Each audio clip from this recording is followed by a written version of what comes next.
സാക്ഷ്യ വിചാരത്തിലെ common ആയിട്ടുള്ള കുറച്ച് factors നമ്മൾ പരിശോധിക്കുകയാണ്. ഏതാണ്ട് ഒരേ ലെവലിൽ ചിന്തിക്കേണ്ടി വന്ന ഒരേ ലെവലിൽ ദൈവാനുഭവത്തിലേക്ക് വന്ന 3 പേരുടെ ചെറിയ സാക്ഷ്യങ്ങൾ. കാരണം അതിൻ്റെ അകത്ത് കോമൺ കണ്ടൻറ്റ് പൊതുവായിട്ട് വരുന്ന ചില ഘടകങ്ങളുണ്ട്. അതാണ് നിരീക്ഷണത്തിന് വിധേയമാകുന്നത്. അതിലൊരു കണ്ടൻറ്റ് അങ്കമാലിയിൽ നിന്ന് ഏഞ്ചൽ താരയുടെ സാക്ഷ്യമാണ്. രണ്ടാമത്തത് സിബി ജോർജ് തൃശ്ശൂരിൽ നിന്ന്. മൂന്നാമത്തത് ജീവ വൈക്കം.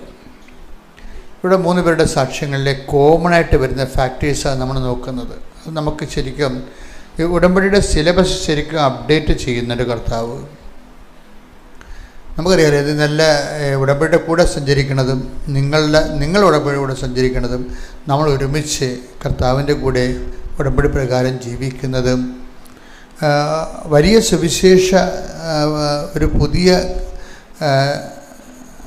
ദൈവാനുഭവ കാലത്തിലേക്ക് ദൈവം നമ്മളെ ഒരുമിച്ച് കൊണ്ടുവരികയാണ്. നിങ്ങൾക്ക് പ്രശ്നങ്ങളാണ്, രോഗങ്ങളാണ്, കടങ്ങളാണ്, ജപ്തിയാണ്, കുടുംബത്തിൽ കലഹമാണ്, വിവാഹം മോചനം ചെയ്യാൻ പോകുന്നു, ഭാര്യ പോയിട്ട് വന്നില്ല, ഇതൊക്കെ ഇതിൻ്റെ റോ മെറ്റീരിയൽസാണ്.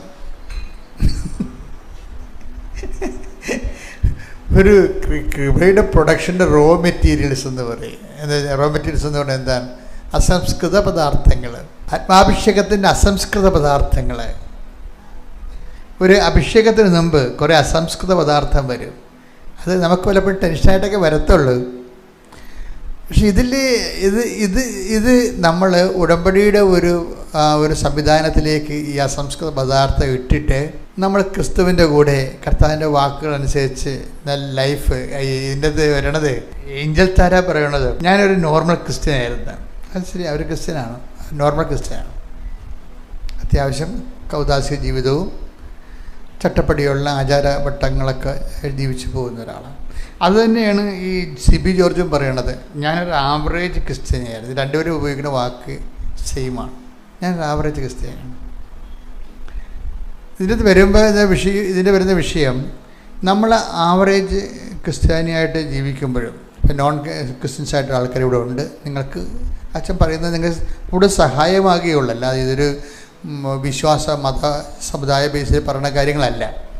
ചില മനുഷ്യരുടെ ജീവിതാനുഭവങ്ങൾ കേൾക്കുമ്പോൾ നമുക്ക് എങ്ങനെയാണ് അപ്ഗ്രേഡ് ചെയ്യണമെന്ന് മനസ്സിലാകും.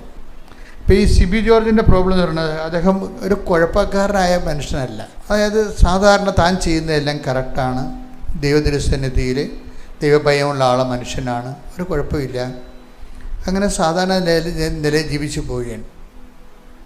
പക്ഷെ ചില സമയത്ത് വരുമ്പോൾ നമ്മുടെ ജീവിതം ഇങ്ങനെ വെയിറ്റ് വെക്കും. അപ്പോൾ നമുക്ക് അത്രയും ആരോഗ്യം നമുക്കുണ്ടാകത്തില്ല. അതാ പ്രശ്നം, വേറെ പ്രശ്നമൊന്നുമില്ല.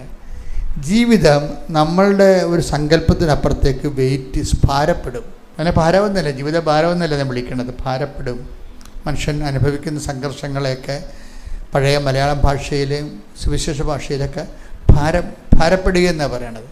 അത് ജീവിതം ഇങ്ങനെ വെയിറ്റ് വെക്കുമ്പോൾ നമുക്ക് മനസ്സിലാവും നമ്മുടെ സാധാരണ ചട്ടപ്പടി ആചാര ജീവിതവുമായി ഇതിനേക്കാൾ അപ്ഗ്രേഡ് ചെയ്യണമെന്ന് നമുക്ക് തോന്നും. അങ്ങനെ ഒരു മലയാളിക്ക് തോന്നിയാൽ ഇന്ന് ആ മലയാളി ഉടനെ ചെയ്യണ കാര്യം എന്താണ്? അവൻ ഉടമ്പടിയിലേക്ക് വരും. അതാണ് ചെയ്യണത്. കാര്യം ഉടമ്പടി എന്ന് പറയുമ്പോൾ ഇപ്പോൾ ലക്ഷക്കണക്കിന് മനുഷ്യർ ജീവിച്ച് വിജയിച്ച ഒരു സുവിശേഷ പദ്ധതിയാണ്. ഞങ്ങൾക്ക് കർത്താവ് ഈ ആദ്യ വെളിപാട് ഇതിനെക്കുറിച്ച് തരുമ്പോഴൊക്കെ എനിക്ക് ഉണ്ടായിരുന്നു, എനിക്ക് ആശങ്കയില്ലാഞ്ഞതിൻ്റെ കാരണം ഈ 2016 തന്നെ കൃപാസനം നല്ല കൃപയിലാണ് പോയിക്കൊണ്ടിരുന്നത്. അപ്പോൾ അതിൻ്റേതായിട്ടുള്ള ഒത്തിരിയേറെ സാക്ഷ്യങ്ങൾ ഓൾറെഡി ഉണ്ടായിരുന്നു. അപ്പോൾ അതുകൊണ്ട് ഉടമ്പടി കർത്താവ് തന്നപ്പോൾ ഇതിന് ഫ്ലോപ്പായി പോകുമോ, ജനങ്ങൾ അക്സെപ്റ്റ് ചെയ്യുമോ, ഇവിടെ കുറേ ആൾക്കാർക്ക് എക്സിക്യൂട്ടീവ്സിനൊക്കെ അതിന് ചിന്ത ഉണ്ടായിരുന്നു. എനിക്കൊരു ചിന്ത കുഴപ്പമില്ലായിരുന്നു. എന്താ കാര്യം വെച്ച് കഴിഞ്ഞാൽ കുഴപ്പമില്ലെന്ന് വെച്ച് കഴിഞ്ഞാൽ ഉടമ്പടി അതിൻ്റെ ഫലത്തിലേക്ക് വരാൻ വർഷങ്ങളെടുത്താലും ടൈം എടുത്താലും ബേസിക്കായിട്ട് നമുക്കൊരു വല കെട്ടി വെച്ചിട്ടുണ്ട് ഇവിടെ. തല വീണ പിടിക്കാൻ വേണ്ടി കൃപാസനത്തിൻ്റെ എത്രയോ ഞങ്ങളുടെ ആദ്യകാലങ്ങളിലുള്ള മിഷനറി എന്ന് പറഞ്ഞാൽ അഖണ്ഡ ജപമാലയായിരുന്നു. അഖണ്ഡ ജപമാല എന്ന് പറയുമ്പോൾ മരിയൻ തപസ് ധ്യാനവും അഖണ്ഡ ജപമാലയുമായിരുന്നു. അപ്പോൾ 1000 മണി ജപമാലയാണ്. ഈ മരിയൻ തപസ്സിന് വേണ്ടി, പട്ടിണി പ്രാർത്ഥനയ്ക്ക് വേണ്ടി വരുന്ന ആൾക്കാർ പോലും കാത്തിരിക്കുന്നത് അവസാനം അഖണ്ഡ ജപമാല ഉണ്ടല്ലോ എന്ന് ഓർത്തിട്ടാണ്. നമ്മളിതൊക്കെ ഉണ്ടാവാൻ തുടങ്ങും. അപ്പോൾ അണമുറിയാതെ ഉടമ്പടി നടക്കുന്ന കാരണം നമുക്കിവിടെ ഇനി അങ്ങനെയുള്ള താമസിച്ചുള്ള ധ്യാനങ്ങളൊന്നും പറ്റത്തില്ല. പക്ഷെ നമ്മൾ അടുത്ത സ്ഥലത്തിൽ അതിന് ധ്യാനകേന്ദ്രം ചെയ്യുന്നുണ്ട്. അപ്പോൾ സ്വാഭാവികമായിട്ട് താമസിച്ചുള്ള ധ്യാനം വരും. അപ്പോൾ താമസിച്ചുള്ള ധ്യാനം വരുമ്പോൾ ഇതെല്ലാം മാറും. ഉടമ്പടി ധ്യാനം തന്നെ ആയിരിക്കും വരാൻ പോണേ. ഇനി ഉടമ്പടിയുടെ തന്നെ അപ്ഗ്രേഡേഷനുള്ള ധ്യാനങ്ങളാണ്. അത് നമ്മൾ സാധാരണ ഒരു ഉടമ്പടി എടുക്കുന്നതും ഉടമ്പടി താമസിച്ച് ഉടമ്പടി ധ്യാനം കൂടി അതിൽ ജീവിക്കണം തമ്മിൽ എല്ലാത്തിനും വ്യത്യാസം ഉണ്ടാകും. അഭിഷേക ലെവലിലെല്ലാം നിലവാരമെല്ലാം വ്യത്യാസം ഉണ്ടാകും. അപ്പം അങ്ങനെ ആഗ്രഹിക്കുന്ന ഒത്തിരി പേരുണ്ട്. താമസിച്ച് കൃപാസനത്തിൽ ഒരു 3 ദിവസം താമസിക്കണം എന്നൊക്കെ ആഗ്രഹിച്ച് ഇരിക്കുന്ന ഒത്തിരി പേരുണ്ടാകും. പക്ഷേ അത് താമസ ധ്യാനം അതിന് കുറേ കഷ്ടപ്പാടുണ്ട് അത് നടത്തിക്കൊണ്ട് പോകാൻ. എന്ന് പറഞ്ഞ് ഇത് കഷ്ടപ്പാടില്ലെന്നല്ല പറയണത്. ഇത് ഇപ്പോൾ ഒരു ചാലുവായിട്ട് 110 സ്റ്റാഫുണ്ട്. വളരെ സുന്ദരമായ രീതിയിൽ അതിന് കറക്റ്റായിട്ടാണ് പോണത്. ഇത്ര ആൾ വന്നാലും ഇത്രയും ചെറിയ സ്ഥലത്താണെങ്കിലും മാനേജ് ചെയ്യാൻ നമുക്ക് പറ്റണമുണ്ട്. ആർക്കും ബുദ്ധിമുട്ടുകളില്ല. പിന്നെ ഇത്തിരി ഞെരുക്കം ഉണ്ടാവും. ഞെരുക്കം വേണം ശരിക്കും. ഞെരുക്കം എന്ന് വെച്ച് കഴിഞ്ഞാൽ നമ്മളിത്തിരി കഷ്ടപ്പെട്ടാണ്. അല്ലാതെ AC പോയി നിങ്ങൾ നോക്കിയോ, ഇനി ഈ പള്ളികളെല്ലാം AC ആകാൻ പോവുകയാണ്. നമ്മുടെ കേരളത്തിലെ പള്ളികളൊക്കെ ഇപ്പോൾ തന്നെ AC ആയാൻ തുടങ്ങിക്കഴിഞ്ഞു. അങ്ങനെ വരുമ്പോൾ എന്താ കുറച്ച് കഴിയുമ്പോൾ AC പള്ളിയിൽ ഇരിക്കാൻ ആളുണ്ടാകുന്നുള്ളത് വേറെ വിഷയമാണ്. നമ്മൾ യൂറോപ്പിനും പള്ളി എല്ലാം AC ആണ്, പക്ഷേ ആളില്ല ഇവിടെ. അതല്ല പ്രശ്നം. AC ആകണമല്ല പ്രശ്നം. തണുപ്പിങ്ങനെ അനുഭവിക്കണമല്ല, ആത്മാവിൻ്റെ തണുപ്പ് അനുഭവിക്കണം. അതാണ് വിഷയം. ആത്മാവിൻ്റെ തണുപ്പ് അനുഭവിക്കണം. പള്ളി ചിലപ്പോൾ ഈ ഓലപ്പള്ളിയിലായാലും ഏറ്റവും കൂടുതൽ പീഡനം നടക്കുന്ന ആഫ്രിക്കയിലാണ്. ഏറ്റവും കൂടുതൽ മതപീഡനം നടക്കുന്ന ആഫ്രിക്കയിലാണ് ഏറ്റവും സഭ കുതിച്ചുയരണത്.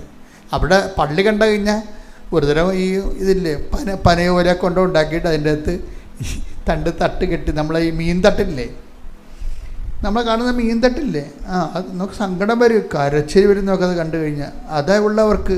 പക്ഷെ അത് വെച്ച് അതിമേ കുർബാന അതുപോലെ തട്ടുണ്ടാക്കി അതിൻ്റെ പുറത്ത് തുണി വിരിച്ച് കുർബാന ചെല്ലിക്കണവർ. പക്ഷേ ചെല്ലണ ആൾക്കാരുടെ നിപ്പ് കാണണം, ഇൻസ്പിരിറ്റഡാണ്.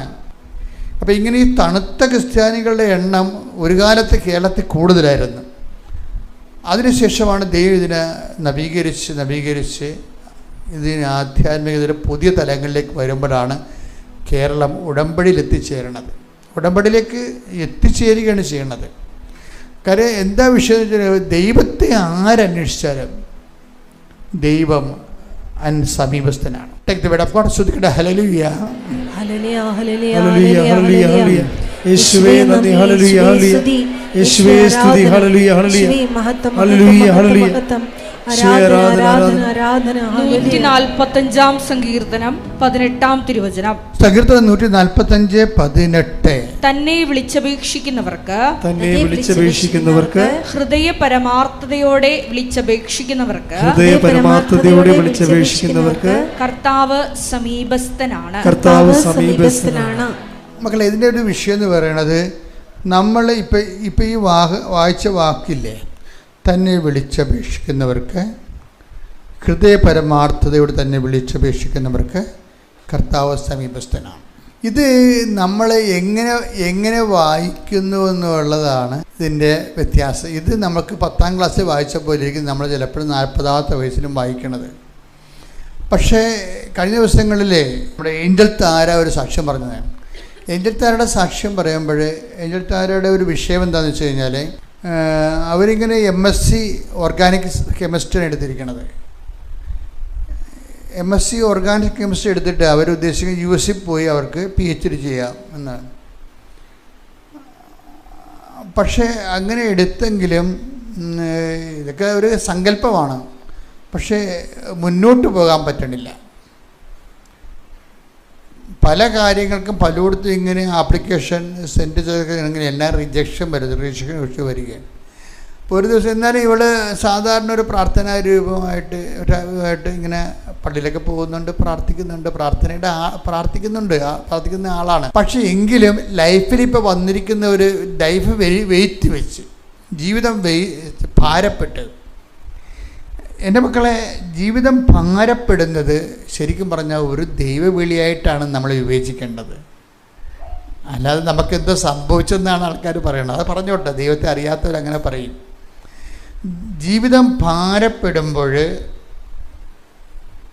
നിനക്ക് മാത്രം പൊക്കാൻ പറ്റാത്തതായിട്ട് ജീവിതം വരുമ്പോൾ അതിൻ്റെ അർത്ഥം എന്താണ്? കർത്താവിന് കൂടി നിന്നെ സഹായിക്കാനുള്ള ചാൻസ് അവിടെ ഇനി മുന്നോട്ട് പോകാൻ പറ്റിയെന്നല്ല എൻ്റെ അർത്ഥം.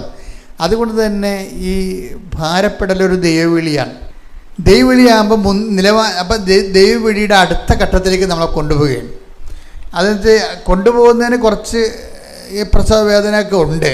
കാര്യം ഇവളിങ്ങനെ നിസ്സഹായമായിട്ട് പള്ളിയിലൊക്കെ പോയി പ്രാർത്ഥിച്ചിട്ട് തിരിച്ചു വരുമ്പോൾ ആങ്ങളുടെ കാര്യം ഒക്കണില്ല, ഇവളുടെ കാര്യം ഒക്കണില്ല. ഇവർ രണ്ടുപേരും ഒരു കമഫൈജായി വരികയാണ്.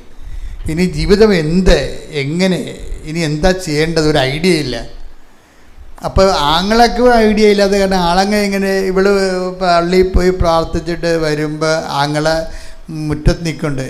എന്തിനാണ് ഈ പള്ളിയിൽ നടക്കുന്നത്? വല്ല കാര്യമുണ്ട്? എന്തിനാ വല്ലയിടത്തും പറ്റിയ വല്ലത്തും നടന്ന അവന് വിറഞ്ഞ് ശരിക്കും. അപ്പോൾ ഇവൾ കരഞ്ഞ്. എന്താ കാര്യം വെച്ച് കഴിഞ്ഞാൽ ശരിയാണ്, രണ്ടുപേർക്കും ജീവിതം ഇങ്ങനെ കൂമ്പടഞ്ഞ പോലെ നിൽക്കുകയാണ്. പക്ഷേ അവളിൽ ആങ്ങളേക്കാൾ കുറച്ചുകൂടി പരിശുദ്ധാത്മാവ്, ഈ പരിശുദ്ധാത്മാവിൻ്റെ ലെവൽ ഭയങ്കര ശ്രദ്ധിക്കണം മക്കളെ. അതായത് ദൈവിക പദ്ധതികളെ വിവേചിക്കണമെങ്കിൽ പരിശുദ്ധാത്മാവ് മസ്റ്റാണ്. അപ്പോൾ അതിനേക്കാൾ കുറച്ചുകൂടി പരിശുദ്ധാത്മാവ് പ്രവർത്തിക്കുന്നപ്പോൾ ഇവൾ എൻ്റെ മനസ്സിൽ തോന്നി ഇപ്പോൾ കൂമ്പടയുകയാണ് മൊത്തം. ജീവിതത്തിൽ തിരിച്ച് കൗണ്ട് ഡൗൺ ആണ് ജീവിതത്തിലേക്ക്. അതൊക്കെ മനസ്സിലാകുന്നുണ്ട്, കൗണ്ട് ഡൗൺ ആണ്, താഴേക്ക് വരികയാണെന്ന്. അപ്പോൾ അവളുടെ മനസ്സ് പരിശുദ്ധാത്മാവ് പറഞ്ഞ് ഇനിയുള്ളത് ഉടമ്പടിയേ ഉള്ളൂ. ഉടമ്പടി വരുമ്പോൾ കുറേ പ്രശ്നങ്ങളുണ്ട്. കഴിഞ്ഞ ദിവസങ്ങളിലോട്ട് നേഴ്സ് പറഞ്ഞത് എനിക്ക് ഉടമ്പടിക്കണമെന്ന് ഭയങ്കര ആഗ്രഹമാണ്, പക്ഷേ എനിക്ക് ഒറ്റയ്ക്ക് ഇതെവിടെയാണെന്നൊന്നും അറിയാൻ പാടില്ല. ആദ്യം ആലപ്പുഴ കണ്ടുപിടിക്കണം, പിന്നെ ഇവിടെ വന്ന് കൃപാസം കണ്ടുപിടിക്കണം. ദൈവം അനുസരിച്ച് മാതാവ് എന്ത് മനോഹരമായിട്ട് ചെയ്തത്. കാര്യം നാഷണൽ ഹൈവേ തന്നെയാണ്. ഇപ്പോഴാണെങ്കിൽ കൃപാസത്തിൻ്റെ വാതിക്കല വണ്ടി, ബസ്സിലായിട്ട് കാലെടുത്ത് വെച്ചാൽ മതി. അങ്ങനെയാണ് ഇപ്പോൾ വന്നിരിക്കുന്നത്. ഇപ്പോഴത്തെ രണ്ടാമത്തെ റോഡ് അറേഞ്ച്മെൻറ്റ് വന്നിരിക്കുന്നത്. നിങ്ങൾ ശ്രദ്ധിക്കണം, പാസ് ചെയ്യുമ്പോഴൊക്കെ ശ്രദ്ധിക്കണം, അത്രയേ ഉള്ളൂ. എന്നാലും ആദ്യം വരുന്നവർക്ക് സ്റ്റാർട്ടിങ് ട്രബിൾ ഭയങ്കരമാണ്. ഇതെവിടെയാണ്, ആര് കൊണ്ടുപോകും, അവിടെ ചെന്നിട്ട് എന്ത് ചെയ്യും. കാര്യം ഉടമ്പടി കുറേ 13 കൗണ്ടേഴ്സ് ഇല്ലേ. അപ്പോൾ അവിടെയാണ് ആൾക്കാർക്ക് കൺഫ്യൂഷൻ. അപ്പോൾ അതുകൊണ്ട് ചിലരിങ്ങനെ പതുക്കെ പിന്നെ പോകാം എന്ന് പറയുമ്പോഴും ഈ പിന്നെ പോകാമെന്ന് പറഞ്ഞ് മാറ്റി വെക്കുമ്പോഴും ചില സമയത്ത് ജീവിതം ഇനി ഉടമ്പടിയിലല്ലാതെ വരെ മാർഗമില്ലെന്ന് മനസ്സിലാകും നമുക്ക്. അപ്പം അങ്ങനെ ഉടമ്പടി എടുക്കും. അങ്ങനെ വന്ന് ഉടമ്പടി എടുക്കുന്നവരെ അവർ സ്ട്രിക്റ്റായിട്ട് അത് ഫോളോ ചെയ്യും. അതായത് കുറച്ച് കഷ്ടപ്പെട്ട് എടുക്കാനത്തെ താമസങ്ങൾ എടുത്തു പോയാൽ അവർ സ്ട്രിക്റ്റായിട്ട് ഫോളോ ചെയ്യും. അപ്പോൾ ഇവർക്ക് കാര്യങ്ങൾ ഇവിടെ വന്നപ്പോഴും ഏറെക്കുറെ മനസ്സിലാകുന്ന മുമ്പ് ഇവർക്ക് മനസ്സിലാക്കണത് ഏഞ്ചൽ താരയുടെ പെട്ടെന്ന് അവർക്ക് ഒരു ഐഡിയ കിട്ടി. അമേരിക്കയിൽ പോകണോ PhD എടുക്കാൻ വേണ്ടി, അതോ പിന്നെ ഇന്ത്യയിലെ പരീക്ഷ എഴുതണോ, പോയാൽ കിട്ടുമോ? ഇപ്പോൾ ഇന്ത്യയിലെ പരീക്ഷയ്ക്ക് എല്ലാവർക്കും പ്രശ്നം കിട്ടുമോ എന്നുള്ളതാണല്ലോ പ്രശ്നം. ഇന്ത്യയിൽ പരീക്ഷയ്ക്ക് വരണ 140 കോടി ജനങ്ങളല്ലേ. അതിൻ്റെ 35 ലക്ഷം പേരൊക്കെയാണ് ഗേറ്റൊക്കെ എഴുതണത്. അതുകൊണ്ടാണ് ഈ ആൾക്കാർ എല്ലാവരും ചാടി വിദേശത്തേക്ക് പോകുന്നതിൻ്റെ കാരണം ഇതാണ്. അവിടെയൊക്കെ ആൾക്കാർ കുറവാണല്ലോ. അമേരിക്കയിൽ തന്നെ 29 കോടിയേ ഉള്ളൂ. അതിൻ്റെ ഏതാണ്ട് 6-7 ഇരട്ടാണ് ഇന്ത്യയിലുള്ളത്. അതുകൊണ്ടാണ് നമ്മുടെ പിള്ളേരൊക്കെ റഷ്യയിലും അതുപോലെ തന്നെ മറ്റ് സ്ഥലങ്ങളിലൊക്കെ പോയി MBBS എഴുതണത്. അപ്പോൾ തിരിച്ചു വരുമ്പോൾ വേറെ FNG എന്ന് വേറെ എക്സാമുണ്ട്. അത് 12% ഈ കൊല്ലത്തെ ഈ ജയസാധ്യത. 12%. 100 പേര് എഴുതിയാൽ ഇന്ത്യ ഗവൺമെൻറ് 12 പേരെ ജയിപ്പിക്കാമെന്ന് ഓർഡർ കൊടുത്തിട്ടുണ്ട്. അത് കാരണമാണ് തോൽവി കൂടുതൽ വരണത്. അപ്പോൾ എന്താ പറ്റുക, അതിൽ എഴുതിയിട്ട് കുറേ FNG എഴുതി കുറേ പേര് ഈ ദിവസം സാക്ഷ്യം പറഞ്ഞു. അതിന് ആ 12 പേരിൽ ഒരാളായിട്ട് വരണം. ഇപ്പോൾ ഉടമ്പടി കറക്റ്റായിട്ട് ഫോളോ ചെയ്ത് കഴിഞ്ഞാൽ എന്ത് ബാരക്കേടും തട്ടിമറിക്കാൻ പറ്റും.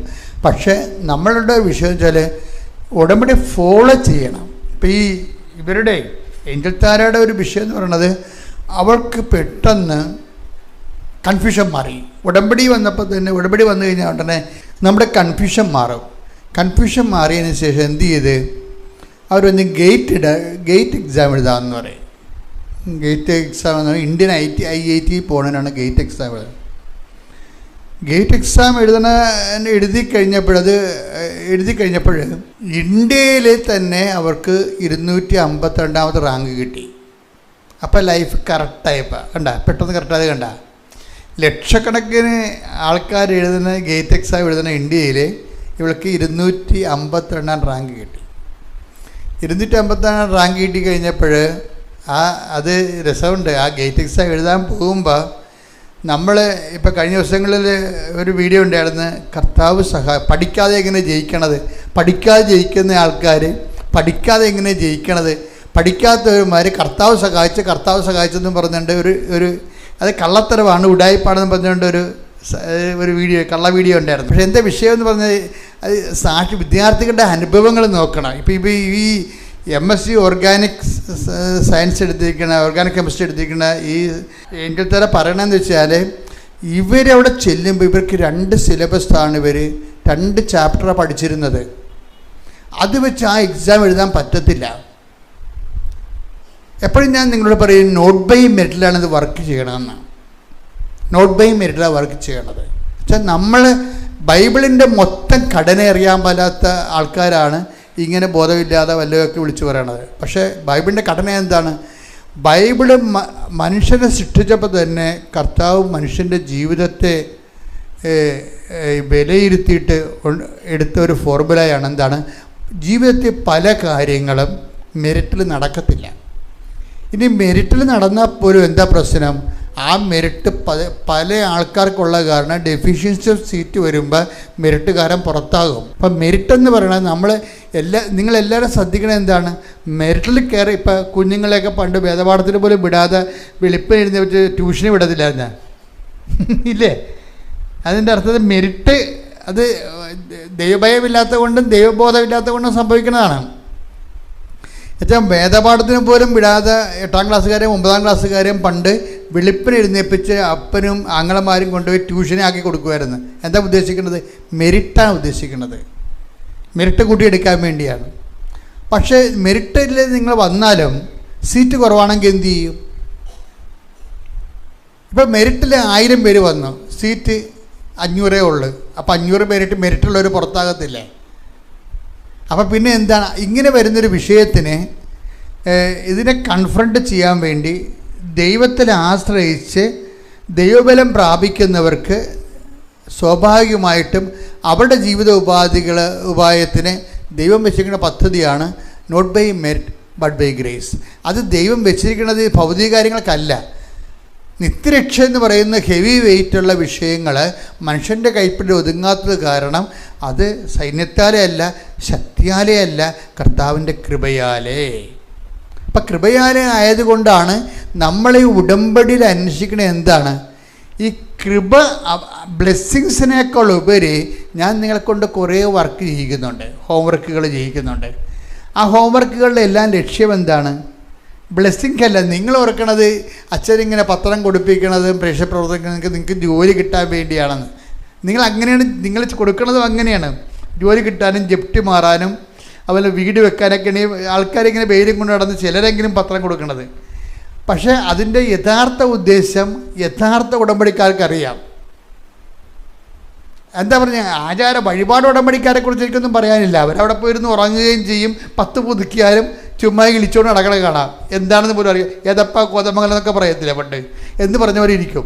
അത് വെച്ചാൽ അവരെ യഥാർത്ഥ ഉടമ്പടിക്കാരെ സംബന്ധിച്ചിടത്തോളം അവർ വഴിപാട് ഉടമ്പടിക്കാരല്ല. അവരെ സംബന്ധിച്ചിടത്തോളം അതിൻ്റെ അന്തർധാര എന്താണെന്ന് മനസ്സിലാക്കിയിട്ട് അതനുസരിച്ചാണ് അവരതിൻ്റെ അകത്ത് ഇൻവെസ്റ്റ് ചെയ്യണത്. അപ്പോഴേ ഈ ഏഞ്ചൽ താര ഉടമ്പടി പുതുക്കിയപ്പോഴേ ഇവിടെ വെച്ച് സ്വന്തമായിട്ടൊരു ഡിസിഷൻ എടുക്കുന്നുണ്ട്. എന്താ ഡിസിഷൻ എടുത്തത്? ഞാൻ ഇനി എല്ലാം വൃത്തിമേനയുമായിട്ട് ചെയ്യുമെന്ന്. ആ ഒറ്റ തീരുമാനമാണ് രക്ഷിച്ചത്. ഏഞ്ചൽ താര ഉടമ്പടി പുതുക്കിയപ്പോൾ പറഞ്ഞത് എന്താണ്? ഞാനിനി എല്ലാം ഉടമ്പടി അർഹിക്കുന്ന അതേ പ്രതിബദ്ധതയോടെ ഞാൻ ഉടമ്പടി ചെയ്യുമെന്ന്. അപ്പോൾ അതെന്താ പറ്റുക വെച്ച് കഴിഞ്ഞാൽ അങ്ങനെ ചെയ്യുമ്പോഴെന്ന് വെച്ചാൽ അത് സിൻസിയറാണ്. അപ്പോഴിവർക്ക് ദൈവം കണ്ണീരിൻ്റെ വരം കൊടുക്കും. കണ്ണീരിൻ്റെ വരം ഭാഷാവരങ്ങളുടെ കൂട്ടത്തിലും രോഗശാന്തി വരം, അതുപോലെ തന്നെ വിശ്വാസവരം, കുറേ വരങ്ങൾ നമുക്ക് പരിശുദ്ധാത്മ നൽകുന്നില്ലേ. അതിന് ഏറ്റവും ഈ ഭാഷാവരത്തേക്കാൾ താഴ്ന്ന ഒരു വരമാണ് കണ്ണീരിൻ്റെ വരം എന്ന് പറയും. പൊതുവേ അങ്ങനെ ഡിസ്കസ് ചെയ്യാറില്ല. അതായത് ചില ആൾക്കാർ ഈശോ എന്ന് വിളിക്കുമ്പോൾ കണ്ണ് നിറഞ്ഞു വരും. അതിനാണ് കണ്ണീരിൻ്റെ വരം എന്ന് പറഞ്ഞത്. ദൈവസ്നേഹം കൊണ്ടാണ് ഈശോ എന്ന് വിളിക്കുമ്പോൾ. അപ്പോൾ ഈ അവൾക്കറിയാം. ഏഞ്ചത്താര ഈ സാക്ഷ്യം പറയുമ്പോൾ ഞാനത് യൂട്യൂബിൽ നിന്നാണ് കേട്ടത് ആ സാക്ഷ്യം. പക്ഷേ അത് അതായത് ഇവരിങ്ങനെ ബൈബിൾ വായിക്കുമ്പോൾ അവരുടെ അടുത്ത് തീരുമാനം എന്താണ്, ഞാനിനി എല്ലാം കൃത്യമായി ചെയ്യാൻ പോവുകയാണെന്നാണ്. കൃത്യമായി ചെയ്യാൻ പോകുമ്പോൾ അപ്പോൾ ആ അരമണിക്കൂർ കൃത്യമായിട്ടിരുന്ന് വചനം വായിക്കുകയും. അപ്പം നിങ്ങളിപ്പോൾ കൃത്യമായിട്ട് ചെയ്യണില്ലല്ലോ പലരും. അതാണ് വഴിപാട് ഉടമ്പടി എന്ന് പറയണത്. എന്നുവെച്ചാൽ 10 മിനിറ്റ് വായിക്കും, പിന്നെ മടക്കി വയ്ക്കും, പിന്നെ വായിക്കാതെ പറയും, പിന്നെ വായിക്കത്തില്ല. വഴിപാട് ഉടമ്പടിക്കാർ കൃപാസനത്തിൻ്റെ ബാധ്യതയാണ് എപ്പോഴും. കാര്യം എന്താണ്, അവർ ഉടമ്പടി ഇപ്പം ചില രോഗികളില്ലേ മരുന്നൊക്കെ വാങ്ങിക്കും, ഭയങ്കര ഇവിടെ എന്നൊക്കെ പറഞ്ഞ് മരുന്ന് മേടിക്കും, ഇപ്പോൾ കുടിക്കത്തില്ല. ഇത് എന്നിട്ട് തലേൻ്റെ അടി വെച്ചേക്കും, കഴിക്കത്തില്ല. ഇങ്ങനെ കുറേ വഴിപാട് രോഗികളുണ്ട്. അവരാണ് വഴിപാട്. അവരച്ഛൻ പറയും, കൃത്യമായിട്ട് നിങ്ങൾ ഉടമ്പടി ധ്യാനം ഇവിടെ കൂടാമെന്ന് പറഞ്ഞിട്ടുള്ളതല്ലേ അല്ലേ? കൃത്യമായിട്ട് ഉടമ്പടി ധ്യാനം കൂടാമെന്ന് കർത്താവിൻ്റെ തിരുസന്നിധി പ്രതിജ്ഞ ചെയ്തതാണ്. ഇപ്പം നിങ്ങളെ കൂടുന്നതല്ല, നിങ്ങളെ കൂടുന്ന വലിയ ദൈവാനുഗ്രഹം. അപ്പോൾ നിങ്ങൾക്ക് ആ ഒരു കടം തീരുകയാണ് ശരിക്കും പറഞ്ഞാൽ. പക്ഷേ എന്നാലും നിങ്ങൾ യൂട്യൂബിൽ വരുമ്പോൾ ഒന്ന് നോക്കണം, നല്ലതായിരിക്കും. അത് സത്യസന്ധമായിട്ട് ദൈവത്തോട് അടുപ്പമുള്ള ആൾക്കാർ വീണ്ടും ഒന്ന് കേൾക്കാൻ വേണ്ടി നോക്കണം. അത് നോക്കുമ്പോൾ നിങ്ങൾക്ക് 2 പ്രാവശ്യം കേൾക്കുന്ന കാരണം നിങ്ങൾക്ക് അതിൻ്റെ ഐഡിയ എല്ലാം പിടികിട്ടും. അപ്പോൾ ഏഞ്ചൽ താര ഇങ്ങനെ വന്നു വെച്ചാൽ പറഞ്ഞ് ഇങ്ങനെ ഞാൻ എല്ലാം കൃത്യമായിട്ട് ചെയ്യുമെന്ന് പറഞ്ഞിട്ട് ഈ വചനം വായിക്കുകയാണ്. വചനം വായിച്ചു കഴിഞ്ഞപ്പോൾ ഇവൾക്ക് കണ്ണീരിൻ്റെ വരം കൊടുക്കും. കണ്ണീരിൻ്റെ വരം എന്ന് വെച്ച് കഴിഞ്ഞാൽ ദൈവം ആദ്യം തൊടുമ്പോൾ ചിലർക്ക് ഓരോരുത്തർക്കും ഓരോ രീതിയാണ്. കാര്യം കഴിഞ്ഞ ദിവസം ഞാൻ പറഞ്ഞ പോലെ ജീവ എന്ന് പറഞ്ഞൊരു മോളിലിരുന്ന്. അപ്പോൾ അവരുടെ വിഷയത്തിൽ അവരൊരു ലാബ് ടെക്നീഷ്യനാണ്. അവിടുത്തെ പല സമയം കൊണ്ട് ആൾക്കാർ കൃപാസന പത്രം കൊടുത്തിട്ടുണ്ട്. അപ്പോൾ അവൾ പറഞ്ഞ് ഞാനിങ്ങനെ കിട്ടുമ്പോൾ മേടിക്കും, എവിടെയെങ്കിലും വെക്കുമെന്ന് പറഞ്ഞു. അപ്പം നിങ്ങൾ ഈ പത്രം പ്രേക്ഷിത പ്രവർത്തനം ചെയ്യുന്ന ആൾക്കാർ വിചാരിക്കും, ഇവരൊക്കെ എന്ത് കാര്യം, അവർ നോക്കണ കൂടിയില്ല പത്രത്തെ. അങ്ങനെയൊന്നും പറയരുത്. അവർ നോക്കണ ഒരു ടൈം വരും. എല്ലാവരും കൃപാസനം പത്രം നോക്കണ ഒരു ടൈം ഉണ്ടാകും. കാര്യം എന്താണ്, ഞങ്ങളാണെങ്കിൽ പത്രം, ഞാനാണെങ്കിൽ എൻ്റെ പ്രസംഗങ്ങൾ ഉടമ്പടിക്ക് കർത്താവ് തരുന്ന പ്രസംഗങ്ങളെയാണ് ഈ ജോമൺ സിസ്റ്റർ എഡിറ്റ് ചെയ്ത് ബീനയെന്ന് പറഞ്ഞ സിസ്റ്റർ അടിച്ച് ഇത് എടുത്തിട്ട് പല പ്രാവശ്യം ഇങ്ങനെ അരിച്ചെടുക്കും. അതിൻ്റെ കറക്റ്റ് ഉടമ്പടി വെളിപാട് എന്താണെന്ന് ഈ ആഴ്ചത്തെ പ്രൈമറി വെളിപാട് എന്താണെന്ന് നോക്കും. അപ്പോൾ വെളിപാടുകളാണ് ഇടുന്നത് അതിൻ്റെ അകത്ത്. അല്ല ഇവിടെ നിന്നും പഠിച്ചിട്ട് വന്ന് നിങ്ങളോട് പറയണമല്ല.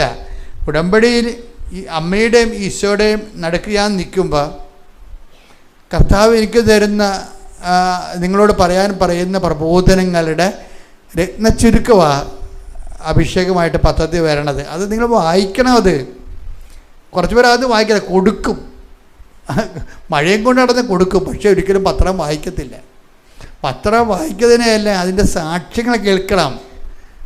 സാക്ഷ്യങ്ങൾ കേൾക്കുമ്പോൾ എൻ്റെ അത് ചില സാക്ഷ്യങ്ങൾ നിങ്ങൾക്ക് അഭിഷേകം കിട്ടും. അഭിഷേകം കിട്ടുമ്പോൾ എന്ത് ചെയ്യണം, നിങ്ങൾക്ക് ആ അനുഗ്രഹം കിട്ടാൻ പോകുന്നത് കൊണ്ടാണ് ആ സാക്ഷ്യം വായിക്കുമ്പോൾ അഭിഷേകം കിട്ടണത്. അത് ബോധം ഉണ്ടാകും, മനസ്സിലാക്കണത്. ഇപ്പം ചില സാക്ഷ്യങ്ങൾ ഇപ്പം തന്നെ ജീവ പറയണത് ഉടമ്പടി എടുക്കാനുള്ള കാരണം വെച്ച് കഴിഞ്ഞാൽ ഇപ്പം ആദ്യം ഇങ്ങനെ മാറ്റി പത്രം വെച്ചെങ്കിലും കുറച്ചൊരു 5-6 മാസം കഴിഞ്ഞപ്പോൾ പെട്ടെന്ന് ജീവയുടെ അമ്മയ്ക്ക്, അപ്പം മരിച്ചു പോയായിരുന്നു നേരത്തെ അമ്മയെ ഉള്ളത്, അമ്മയ്ക്ക് ഒരു ബോധക്കേട്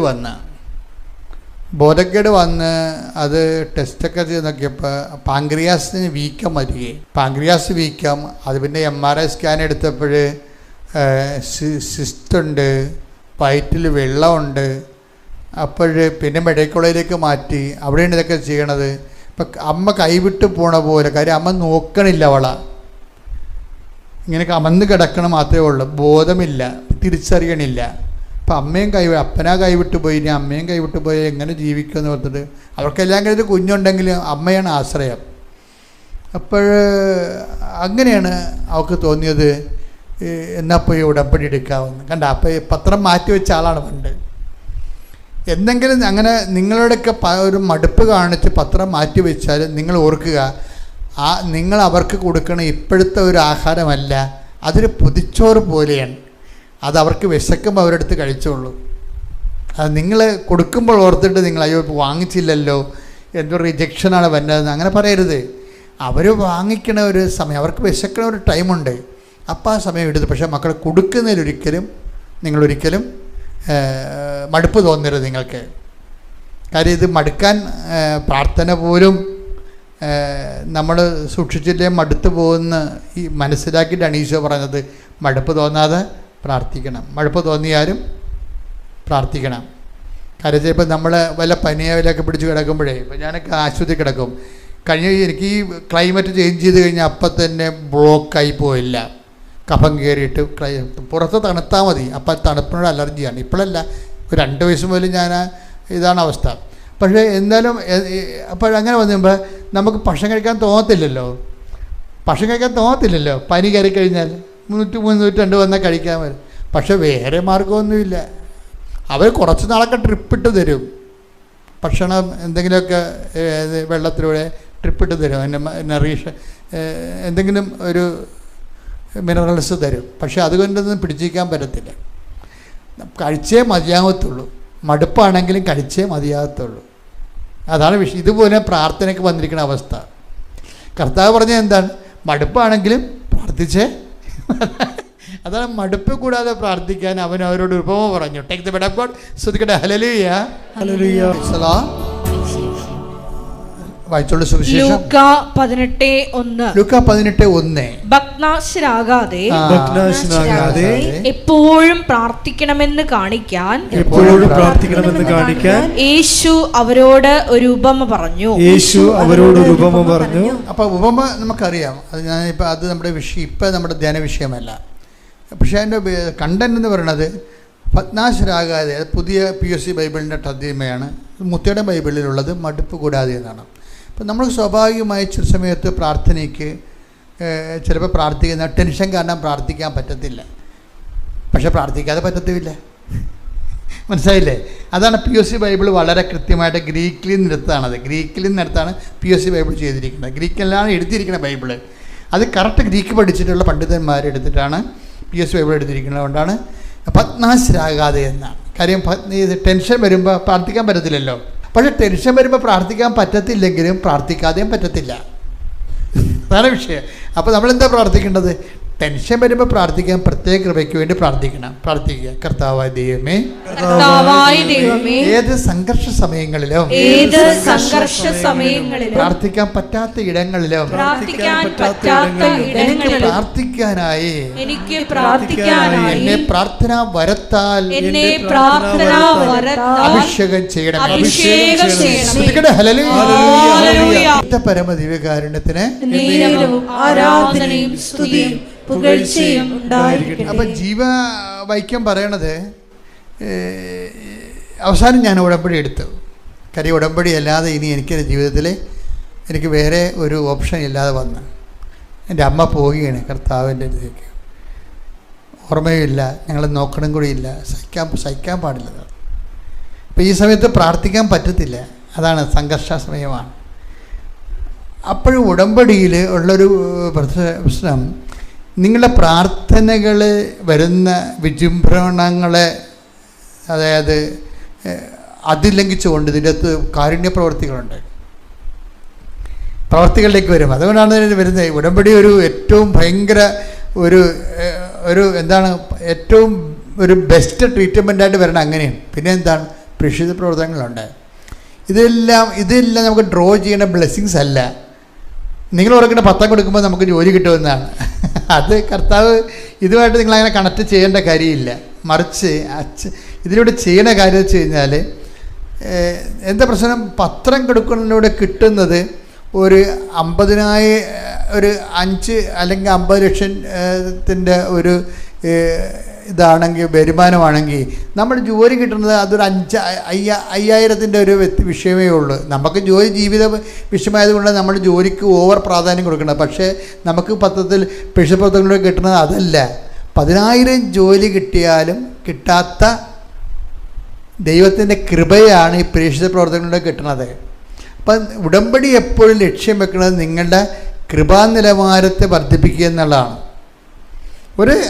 ഈ ജോർജ് ചേട്ടനുണ്ടല്ലോ, സിബി ജോർജ് പറയണത്, ഞാൻ ഉടമ്പടി, സിബി ജോർജിൻ്റെ വിഷയം എന്താണെന്നറിയോ? അതാണ് സിബി ജോർജിൻ്റെ വിഷയം. ഒരു സാധാരണ ജീവിതമാണ്, വലിയ കുഴപ്പക്കാരനല്ല, ഭംഗിയായിട്ടൊക്കെ ജീവിച്ചു പോകുന്നൊരു ഒരു സാധാരണ ക്രിസ്ത്യാനി. പക്ഷേ അദ്ദേഹത്തിന് അങ്ങനെ കൃപാസനത്തിൽ വരണമെന്നോ കൃപാസനത്തെക്കുറിച്ച് അറിയണമെന്നോ, കൃപാസനം ഒരു സാധാരണ ധ്യാനകേന്ദ്രമാണല്ലേ, എല്ലായിടത്തും ധ്യാനകേന്ദ്രങ്ങളുണ്ടല്ലോ, ഇങ്ങനൊരു ഐഡിയ പുള്ളിക്കുള്ളത്. പക്ഷെ പെട്ടെന്ന് പുള്ളി ലൈഫിൽ കുറച്ച് എക്സ്ട്രാ എനർജി ആവശ്യമായി വന്ന്, എക്സ്ട്രാ എനർജിയാണ് ഈ വിഷയം ഉടമ്പടിയിലേക്ക് നമ്മളെ കൊണ്ടുവരേണ്ടത്. എക്സ്ട്രാ എനർജി എന്ന് പറയുന്നത് ഇദ്ദേഹത്തിൻ്റെ മകള് അവളുടെ വിദ്യാഭ്യാസമായിട്ട് വന്ന ഒരു വിഷയമാണ്. അവൾ കാനഡയിൽ പോയെങ്കിലും അവിടെ പാർട്ട് ടൈം ജോലി പോലും കിട്ടിയില്ല. അതാണ് വിഷയം. കാനഡയിൽ പോയി മകൾ, പക്ഷേ പാർട്ട് ടൈം ജോലി പോലും കിട്ടിയില്ല. പാർട്ട് ടൈം ജോലി കിട്ടാതെ വരുമ്പോൾ ഉള്ള കുഴപ്പങ്ങൾ എന്താ വരാൻ പോണത്? പിന്നെ പൈസ ഇവിടുന്ന് അയച്ചു കൊടുക്കണം. നമുക്ക് കൊടുത്ത പൈസ മാത്രമല്ല, അങ്ങനെ മകൾക്ക് കാനഡയിലെ ജീവിത ചെലവിന് ഇവിടുന്ന് പൈസ അയച്ചു കൊടുക്കാൻ പറ്റിയ ഒരു മലയാളി കുടുംബങ്ങളല്ല അത് പുള്ളിക്ക് ശരിക്കും ഈ ഭാരം കൊണ്ട് പുള്ളിയുടെ നടുവിങ്ങനെ വെട്ടണ ഒരവസ്ഥ വന്ന്. അപ്പോഴാണിങ്ങനെ അദ്ദേഹം വന്ന് പറയണേ അപ്പോൾ തൃശ്ശൂരിൽ നിന്ന് വരുന്നത്. പുള്ളി ആദ്യം ട്രെയിനിൽ കയറി, പിന്നെ ബസ്സിൽ കയറി, പിന്നെ ഓട്ടോറിക്ഷ പിടിച്ച്, ഒരിടത്തും പുള്ളിക്ക് സീറ്റ് കിട്ടിയില്ല. അപ്പോൾ അത്രയും കഷ്ടപ്പെട്ട് ഞെരുങ്ങിയാണ് ഇവിടെ എത്തിയത്. ഇവിടെ എത്തിക്കഴിഞ്ഞപ്പോൾ വെറുതെ മാതാവിനെ കണ്ട് കണ്ണീര് പറഞ്ഞിട്ട് പോകാം, അങ്ങനെ ഒത്തിരി പേര് വരുന്നുണ്ടേ. മാതാവിനെ കണ്ട് ഉടമ്പെടുക്കാനൊന്നും ഉദ്ദേശമില്ല, മാതാവിനെ കണ്ട് കണ്ണീര് പറഞ്ഞിട്ട് പോകാം എന്ന്. പക്ഷെ ഇവിടെ വന്നപ്പോൾ ജോർജിനോട് അമ്മ പറഞ്ഞു ഉടമ്പെടുക്കാൻ പറഞ്ഞു. അതാ വിഷയം. എല്ലാവരും വരുമ്പോൾ അമ്മ അങ്ങനെ പറയത്തില്ല, ചിലരോട് വരുമ്പോൾ പറയും, ഉടമ്പെടുക്കാൻ പറയും, ശക്തമായി തോന്നിപ്പിക്കും. അങ്ങനെ കുറേ സാക്ഷ്യങ്ങളുണ്ട്. ജോർജിനോട് ഉടമ്പെടുക്കാൻ പറഞ്ഞു. അപ്പോൾ അവർ പറഞ്ഞ് എനിക്കിത് പറ്റുമോ എന്താ? പുള്ളി എല്ലാ ദിവസവും ഇത് സ്മോൾ അടിക്കുന്ന പാർട്ടിയാണ്. അതാണ് ഒരു കുഴപ്പം. പിന്നെ ഇതിൻ്റെ ചുറ്റുവട്ടങ്ങളെന്ന് പറഞ്ഞാൽ ഇത് മനുഷ്യനെ നാണം കെടുത്തുന്നൊരു പദ്ധതിയാണല്ലേ. കാര്യം എന്താണ്? ഈ പത്രം കൊണ്ട് നടന്ന്, വെയിലത്ത് കൊണ്ട് നടന്ന് ഓരോരുത്തർ കൊടുക്കണ്ടേ. ചിലർ ജന്മത്തിൽ സംഭവം ചെയ്യാൻ പറ്റത്തില്ല.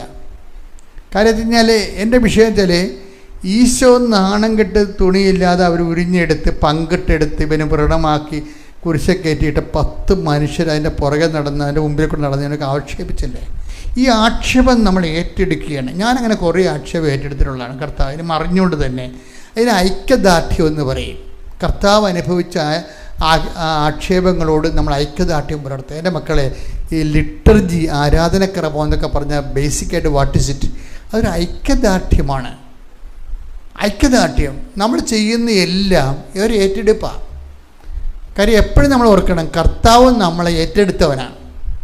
കർത്താവിനെ എനിക്ക് രക്ഷകനെന്നോ അല്ലെങ്കിൽ കർത്താവ് എന്നൊക്കെ വിളിക്കുന്നതിനേക്കാൾ ഈശോനെ എനിക്ക് വിളിക്കാൻ ഇഷ്ടം ഏറ്റെടുപ്പുകാരനെന്നാണ്. ഏറ്റെടുപ്പുകാരൻ എല്ലാം ഏറ്റെടുക്കും. അത് ബൈബിള് വരുന്നതിന് മുമ്പ് തന്നെ 700 വർഷം മുമ്പ് പറഞ്ഞിട്ടുണ്ട്, ഞാൻ എൻ്റെ മകനെ വിടുന്നുണ്ട് ഏറ്റെടുക്കാൻ വേണ്ടിയാണെന്ന്. നിൻ്റെ കണ്ണീർ ഏറ്റെടുക്കാൻ, നിൻ്റെ ഭാരങ്ങൾ ഏറ്റെടുക്കാൻ, നിന്റെ രോഗങ്ങൾ ഏറ്റെടുക്കാൻ. Take the bed of God. യെശയ്യാ 53:4 നമ്മുടെ വേദനകളാണ്, പറഞ്ഞു ഒരു കൈ ഉയർത്തിക്കൊണ്ട് പറയാം, നമ്മുടെ വേദനകളാണ് യഥാർത്ഥത്തിൽ അവൻ വഹിച്ചത്, നമ്മുടെ ദുഃഖങ്ങളാണ് അവൻ ചുമന്നത്. എന്നാൽ ദൈവം അവനെ പ്രഹരിക്കുകയും ശിക്ഷിക്കുകയും ദണ്ഡിപ്പിക്കുകയും ചെയ്തതെന്ന് നാം കരുതി. അപ്പം നമ്മുടെ ദുഃഖങ്ങളാണ് അവൻ ചുമന്നത്. അത് തന്നെയാണ് ഇപ്പോഴും ചെയ്യണത്. ഇനി അവൻ നമ്മുടെ ദുഃഖങ്ങളും ഭാരങ്ങളും ചുമക്കാൻ വേണ്ടി ദൈവത്തിൻ്റെ പദ്ധതിയാണ്. കൈയടിച്ച് ശ്രദ്ധിക്കട്ടെ. ഹല്ലേലൂയ. നമ്മുടെ ഭാരങ്ങൾ ഏറ്റെടുക്കാനുള്ള ദൈവത്തിൻ്റെ പദ്ധതിയാണ്, മിഷനാണ്. ഈശോ കാലാന്തരത്തിലൂടെ ഇങ്ങനെ ജന്മാന്തരങ്ങളുടെ ദുഃഖങ്ങൾ ഏറ്റെടുത്തുകൊണ്ടിരിക്കുന്നത്. അപ്പോൾ ആ സമയത്താണ് നിൻ്റെ ജീവിതം ഒരു ഭാരം വരണത്. അപ്പോൾ കർത്താവിന് നമ്മൾ ഏറ്റെടുക്കാൻ നിൻ്റെ ദുഃഖം ഏറ്റെടുക്കാൻ എളുപ്പമാണ്. എന്താ കാര്യം? നീ കർത്താവുമായിട്ട് ഉടമ്പടിയിലാണ്. അതാണ് വിഷയം. നിനക്ക് ധൈര്യമായിട്ട് പറയാം. എന്താണ്? കർത്താവിൻ്റെ ദുഃഖങ്ങൾ ഏറ്റെടുക്കും. പറഞ്ഞേ, കർത്താവ് എൻ്റെ ദുഃഖങ്ങൾ ഏറ്റെടുക്കും. കർത്താവിൻ്റെ ഭാരങ്ങൾ ഏറ്റെടുക്കും. കർത്താവ് എൻ്റെ ഭാരങ്ങൾ ഏറ്റെടുക്കും. കാരണം ഞാൻ കർത്താവുമായി ഉടമ്പടിയിലാണ്. പ്രിയപ്പെട്ടവരെ, അപ്പം ഇപ്പോഴ് ഈ സിബി ജോർജാണ് പറഞ്ഞത്, ഉടമ്പടി ഒരു ആവറേജ് ക്രിസ്ത്യനെ അസൽ ക്രിസ്ത്യനായിട്ട് ഉയർത്തു വന്നു. ആൾക്കാരുടെ നിരീക്ഷണങ്ങളാണ്, ആൾക്കാരുടെ പരീക്ഷണങ്ങളിലൂടെ അവർ ഒബ്സർവ് ചെയ്തിട്ടുള്ള അനുഭവ സാക്ഷ്യങ്ങളാണ്. അപ്പോൾ കുറച്ച് നിലവാരമുള്ള കൂടുതൽ ആൾക്കാർ ഇതിനൊക്കെ ശരിക്കും കൊത്തിയിരുന്ന് ചിന്തിക്കും, വാട്ട് ഇസ് ഇറ്റ്. ഏഞ്ചൽ താര പറയണത്, ഞാൻ കുറച്ച് കഴിഞ്ഞപ്പോഴത്തെ അനലൈസ് ചെയ്യാൻ തുടങ്ങിയെന്ന്. ഞാൻ കർത്താവിൻ്റെ പീഡാനുഭവങ്ങളെ അനലൈസ് ചെയ്യാൻ തുടങ്ങി. അപ്പോഴേ അവരിത് ഫോളോ ചെയ്യണം, മനസ്സുകൊണ്ട്, ചിന്ത കൊണ്ട്, വിചാരം കൊണ്ട് കർത്താവിനെ ഇങ്ങനെ ഫോളോ ചെയ്യാൻ. അപ്പോൾ ഉടമ്പടി എപ്പോഴും നമ്മൾ ചിന്തിക്കും, ഉടമ്പടി എപ്പോഴും ഈശോനെക്കുറിച്ച് ചിന്തിക്കുകയും ആലോചിക്കുകയും വിചാരിക്കുകയും ഫോളോ ചെയ്യുകയും ചെയ്യുമ്പോൾ കുർബാനയുടെ സമയമാകുമ്പോൾ എൻ്റെ കണ്ണ് നിറയാൻ തുടങ്ങും. കാരണം അവർ വിചാരമായിട്ട് ഈ ഈശോനെ പിന്തുടരുന്ന കാരണം പരിശുദ്ധാത്മാവ് ഇവരിലേക്ക് ഈ സമയത്ത് പ്രത്യേകമായ അഭിഷേകം കിട്ടും. കാര്യം ദൈവികമായ എല്ലാ കാര്യവും ഒരു അഭിഷേകവും അനുഭവബദ്ധമാണ്. എല്ലാത്തിനും അതിൻ്റെ അനുഭവങ്ങളുണ്ട്. കാര്യം ദൈവം എനിക്കെപ്പോഴും നിങ്ങളോട് ഒരു ഉപദേശിക്കാനുള്ളത്, നിങ്ങൾ ചെയ്യണ കാര്യങ്ങൾ ഞാൻ എന്നും പറഞ്ഞിട്ടുള്ളതാണത്, സത്യസന്ധമാണെന്നുള്ളത് ദൈവത്തെ ഒന്ന് ബോധ്യപ്പെടുത്തിയെടുക്കണം. അതാണ് ഇതിൻ്റെ അകത്ത് റിസ്ക്. ഉടമ്പടി എന്തെങ്കിലും റിസ്ക് ഉണ്ടാച്ചാന്ന് ചോദിച്ചു കഴിഞ്ഞാൽ പത്രം കൊടുക്കണമല്ല റിസ്ക്. പത്രമൊക്കെ നിങ്ങൾക്കറിയാമല്ലോ, ഒരു മനുഷ്യൻ ഇവിടെ വന്ന് കഴിഞ്ഞ ദിവസം പത്രം എടുത്തത് 1000 പത്രം എടുത്തത്, 1000 പത്രം. അപ്പോൾ ഞാൻ അന്വേഷിച്ചപ്പോൾ അദ്ദേഹം എല്ലാ മാസവും 1000 പത്രം വെച്ച് എടുക്കുന്നുണ്ട്. 1000 പത്രം എടുക്കണമല്ല പ്രശ്നം, 1000 പത്രം കൊടുക്കണ്ടേ, അതാണ് വിഷയം. നിങ്ങൾക്ക് 18 പത്രം കൊടുക്കാൻ തന്നെ പത്രം നോക്കും, പിന്നെ എണ്ണി നോക്കും, ഇനി എത്ര എണ്ണം, 6 എണ്ണം ഉണ്ടാകും, 3 എണ്ണം ഉണ്ടാകുന്നത്. ഇത് 1000 പത്രം എടുക്കേണ്ടത്. അതിന് ഒരു അഭിഷേകം കിട്ടിയിരിക്കണം, അദ്ദേഹത്തിന് ഒരു അഭിഷേകം കിട്ടിയിരിക്കുകയാണ്. അപ്പോൾ എന്താ വിഷയം എന്ന് വെച്ച് കഴിഞ്ഞാൽ, നമ്മളിതിൻ്റെ അപ്പുറത്തെ വലിയ കാര്യങ്ങൾ ചെയ്യും. കർത്താവ് എന്ന് പറഞ്ഞിട്ട്, ഞാൻ എൻ്റെ പിതാവിൻ്റെ അടുക്കിലേക്ക് പോകുന്നതിനാൽ ഇതിനേക്കാൾ വലിയ കാര്യം. അപ്പോൾ നമ്മളെപ്പോഴും ഓർത്തേക്കണം, ഈ എന്തിനാണ് നിങ്ങൾ ഉടമ്പടി എടുക്കണമെന്ന് ചോദിച്ചു കഴിഞ്ഞാൽ, ദൈവത്തിൻ്റെ കൂടെ വലിയ കാര്യങ്ങൾ ചെയ്യാൻ. എന്തിനാണ് ഉടമ്പടി എടുക്കുന്നത്? ദൈവത്തിൻ്റെ കൂടെ വലിയ കാര്യങ്ങൾ ചെയ്യാൻ. എന്തിനാണ് ഉടമ്പടി എടുക്കുന്നത്? കൈയടിച്ച് ശ്രദ്ധിക്കട്ടെ. ഹല്ലേലൂയ. യോഹന്നാൻ 14:12. സത്യം സത്യമായി ഞാൻ നിങ്ങളോട് പറയുന്നു, സത്യം സത്യമായി ഞാൻ നിങ്ങളോട് പറയുന്നു, എന്നിൽ വിശ്വസിക്കുന്നവനും ഞാൻ ചെയ്യുന്ന പ്രവൃത്തികൾ ചെയ്യും. ഞാൻ പിതാവിന്റെ അടുത്തേക്ക് പോകുന്നത് കൊണ്ട് ഇവയേക്കാൾ വലിയവയും അവൻ ചെയ്യും. ഉടമ്പടി സത്യസന്ധമായിട്ടാണ് എടുക്കുന്നത്. ഇപ്പം സിബി ജോർജ് പറഞ്ഞത്, ഞാൻ അതോടുകൂടി തന്നെ എൻ്റെ ആവറേജ് ക്രിസ്ത്യാനി എന്നുള്ള രീതി മാറ്റി. ഞാനെല്ലാം രാവിലെ എഴുന്നേക്കും, പ്രത്യക്ഷ പ്രാർത്ഥനയിലും ഞാൻ അങ്ങനെ പള്ളിയിൽ എല്ലാ ഡെയിലിയും പോകാത്ത ആളാണ്, പള്ളിയിൽ കുർബാനയ്ക്ക് പോകും. ഇതിൻ്റെ എവിടെയോ വെച്ച് കർത്താവിൻ്റെ മദ്യപാനം മാറ്റിയെന്ന്. അതാണ് അത് കർത്താവ് ഏറ്റെടുത്താണ്, ആളെ ഏറ്റെടുത്താണ്. പുള്ളിക്കാരൻ വിചാരിച്ച ഏറ്റവും വലിയ സങ്കടം അതാണ്, ഇതെങ്ങനെ മാറ്റാൻ പറ്റുമെന്നാണ്. പക്ഷേ ഇവൻ അറിയാതെ തന്നെ കർത്താവ് എടുത്ത് മാറ്റി. അപ്പോൾ അത് തന്നെയാണ്. അതുപോലെ തന്നെ നമ്മൾ കർത്താവിൻ്റെ കൈ പിടിച്ച് നടക്കുക. നമ്മൾ കർത്താവിൻ്റെ കൈ പിടിച്ച് നടക്കുമ്പോൾ കർത്താവുമായി കമ്മ്യൂണിക്കേറ്റ് ചെയ്യുമ്പോൾ, കർത്താവിൻ്റെ ഭാരങ്ങൾ ഏറ്റെടുത്തിട്ട് നമ്മൾ കർത്താവിൻ്റെ പ്രേക്ഷകവേല ചെയ്യുമ്പോൾ, നമ്മൾ കർത്താവിനെ 10 രൂപ അറിയിക്കുമ്പോൾ, അതിന് ദൈവസ്നേഹം നമ്മൾ നിറയുമ്പോൾ നമ്മുടെ ഭാരങ്ങൾ അറിയാതെ പോകണം.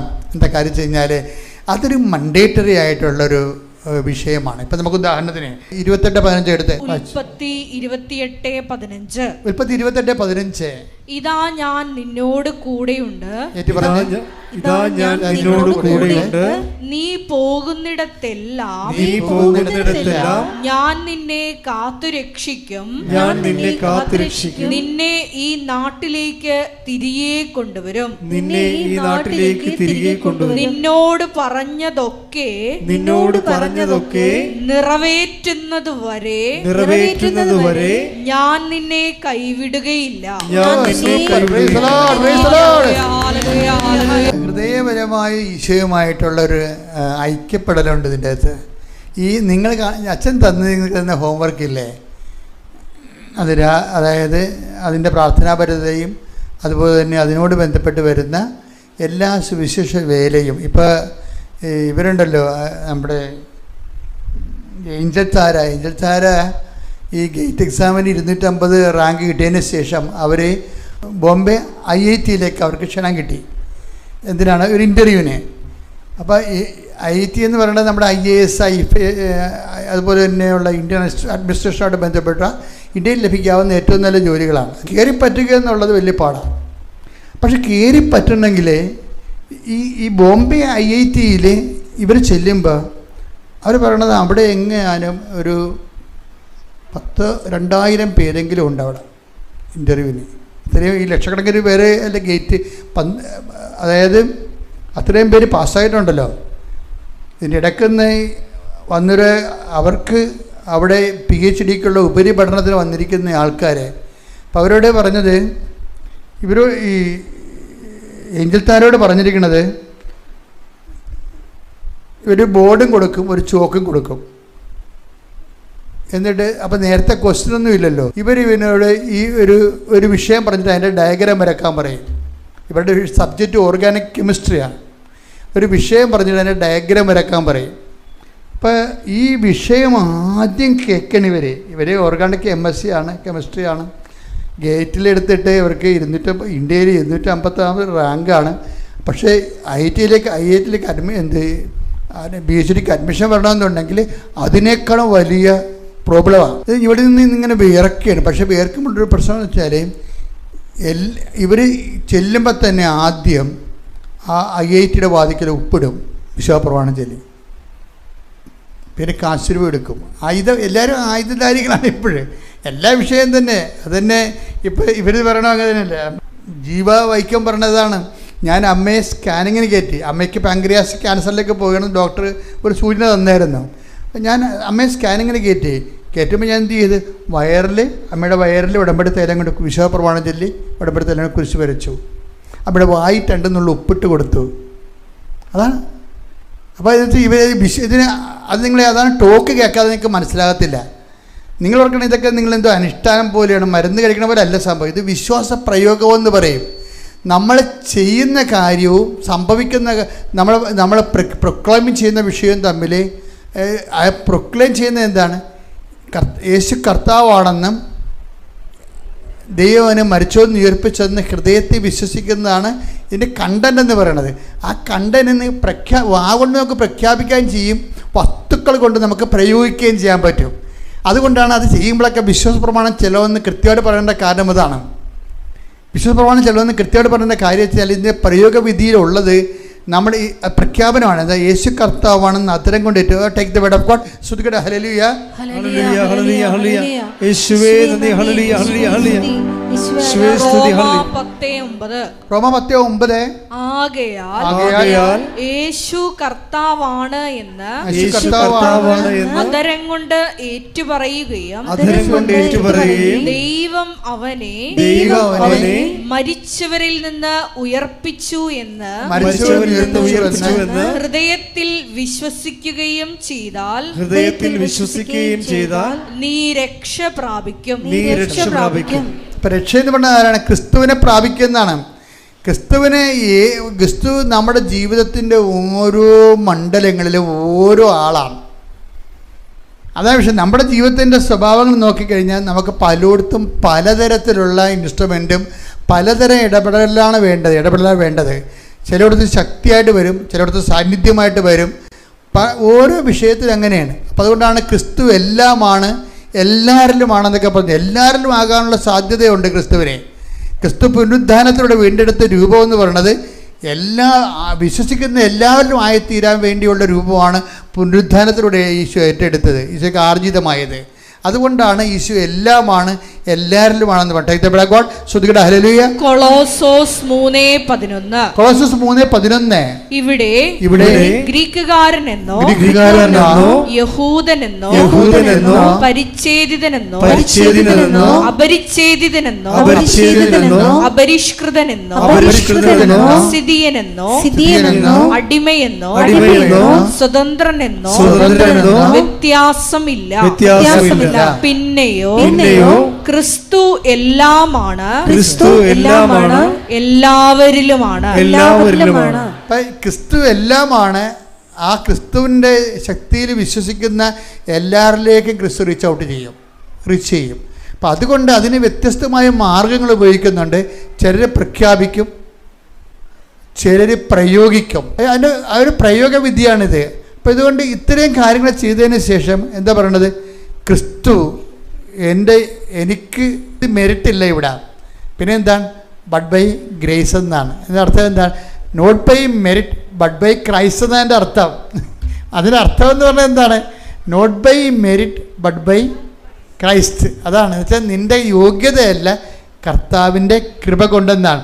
അപ്പോൾ ഇവളിങ്ങനെ ഈ IIT-യിൽ കൊടുത്തിരിക്കുന്ന കെമിക്കൽ പ്രോബ്ലം അതിൻ്റെ ഡയഗ്രാം വരയ്ക്കാൻ പറയുകയാണ്.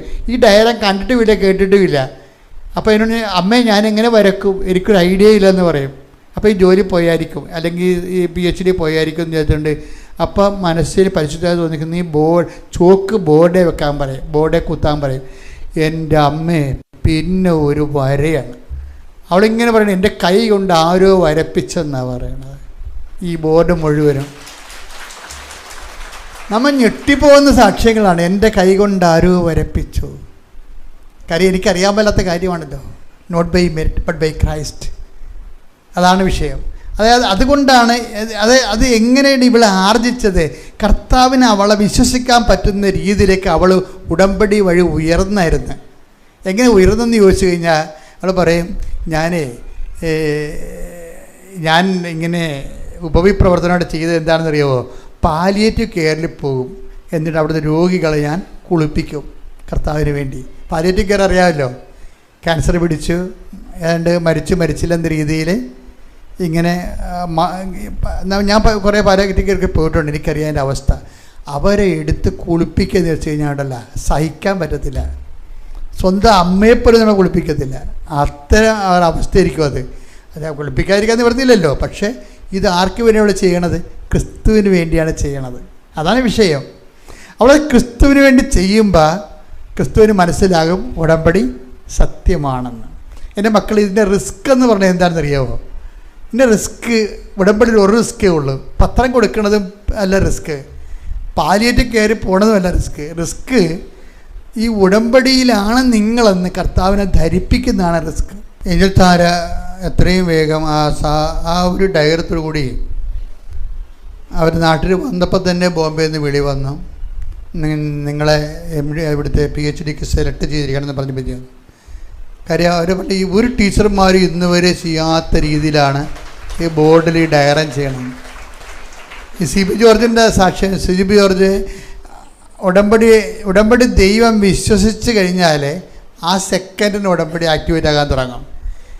ഉടമ്പടിയിലേക്ക് അതാണ് CB പറഞ്ഞ ആവറേജ് ക്രിസ്ത്യാനിൽ നിന്ന് ഞാൻ അസർ ക്രിസ്ത്യാനിലേക്ക് ചേഞ്ച് ചെയ്ത് വന്നപ്പോൾ തന്നെ 14 പക്കം എൻ്റെ മകൾക്ക് വർഷങ്ങളായിട്ട് കിട്ടാത്ത പാർട്ട് ടൈം ജോലി അമ്മ കൊടുത്ത്.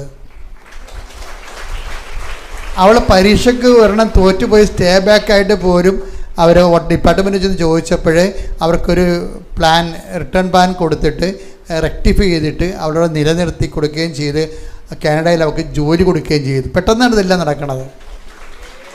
ഇത് തന്നെയാണ് നമ്മുടെ ജീവവൈക്യത്തിൻ്റെ സാക്ഷ്യം. ഇതെല്ലാം ഈ അമ്മ കൈവിട്ട് പോകണമെന്ന് പറഞ്ഞ അമ്മയാണ് പിന്നീട് ഈ ഉടമ്പടി എടുത്ത് ഇതെല്ലാം കഴിഞ്ഞിട്ട് ഉടമ്പടിയിലൂടെ ജീവിച്ചു. അപ്പോൾ ജീവ പറയണത്, ഞാൻ ഒരു ദിവസം 7 സാക്ഷ്യം വെച്ച് കേൾക്കുമെന്നാണ്. ഒരു ദിവസം ഞാൻ 7 സാക്ഷ്യം വെച്ച് കേൾക്കുമെന്നാണ്. അപ്പോൾ സാക്ഷ്യം കേൾക്കും തോറും നമുക്ക് ആന്തരിക ബോധ്യം കിട്ടിക്കൊണ്ടിരിക്കും. അപ്പോൾ നിങ്ങൾ ഒരു സാക്ഷ്യം പോലും കേൾക്കാത്തവർ ഉടമ്പടിയിൽ മുന്നോട്ട് പോകും, പക്ഷെ ഭയങ്കര സ്ലോ ആയിരിക്കുന്നേ ഉള്ളൂ. സാക്ഷ്യങ്ങൾ കേൾക്കണം മക്കളെ. അപ്പോൾ എന്താ പറ്റുന്നത് വെച്ച് കഴിഞ്ഞാൽ അവർക്ക് കൺവിൻസ്ഡായി. അതുകൊണ്ടാണ് അവർ അമ്മയുടെ വായിൽ ഉപ്പിട്ട് കൊടുത്തിട്ട് കാങ്ക്രിയാസിൻ്റെ അവിടെ ഉടമ്പടി തൈലം തേക്കുമ്പോൾ സ്കാൻ ചെയ്ത് ഇത്രയും നാൾ സ്കാൻ ചെയ്തിട്ട് കിട്ടാത്ത റിപ്പോർട്ടാണ്. എന്താണ്? അമ്മ പൂർണ്ണമായി സുഖപ്പെട്ടിരിക്കണമെന്നാണ്.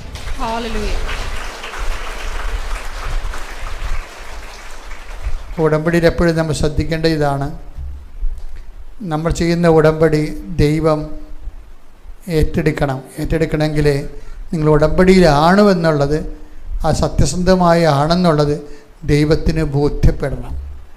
മനുഷ്യന് നമ്മൾ കോടതിയൊക്കെ ബോധ്യപ്പെടുത്തത്തില്ല. ആൾക്കാർ, വക്കീലന്മാർ കോടതിയെ പറഞ്ഞ് ബോധ്യപ്പെടുത്തും.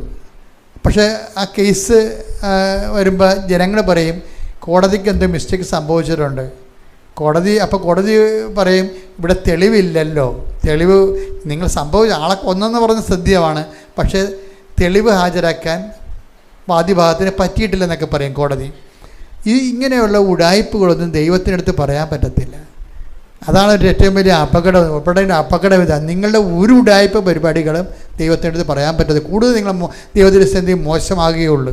അതുകൊണ്ട് നമുക്ക് മുമ്പിലുള്ള ഒരു ഓപ്ഷൻ എന്ന് പറയുന്നതാണ് വൃത്തിമനമായിട്ട് ഈ ജീവയെ പോലെയും ജോർജിനെ പോലെയും സിബി ജോർജിനെ പോലെയൊക്കെ അതുപോലെ തന്നെ ഏഞ്ചൽ താരയെ പോലെയൊക്കെ ഉടമ്പടി കറക്റ്റായിട്ട് ദൈവത്തിൻ്റെ സന്നിധിയിൽ ചെയ്ത് ദൈവത്തെ ബോധ്യപ്പെടുത്തണം. അതുകൊണ്ട് നിങ്ങൾക്ക് തന്നെ തോന്നണം നിങ്ങൾ ദൈവികമായി വളർന്നു വന്ന്, നിങ്ങൾക്ക് തന്നെ തോന്നണം നിങ്ങൾ ആത്മീയമായി ഉയർന്നു വന്ന്. അല്ലാതെ ജോലി കിട്ടിയിട്ട് ഇതെല്ലാം അവസാനിപ്പിച്ച് പഴയപടി പോകാമെന്നും പറഞ്ഞ് സാത്താൻ്റെ മനസ്സുമായിട്ട് നടന്നാൽ ഉടമ്പടി വർക്കൗട്ട് ചെയ്യത്തില്ല. പ്രാർത്ഥിക്കുക. കർത്താവായ ദൈവമേ, ഉടമ്പടി ഒരു ദൈവിക ജീവിത രീതി എന്ന നിലയിൽ സത്യസന്ധമായി ജീവിച്ച് ദൈവത്തെ പ്രത്യേകം ബോധ്യപ്പെടുത്താൻ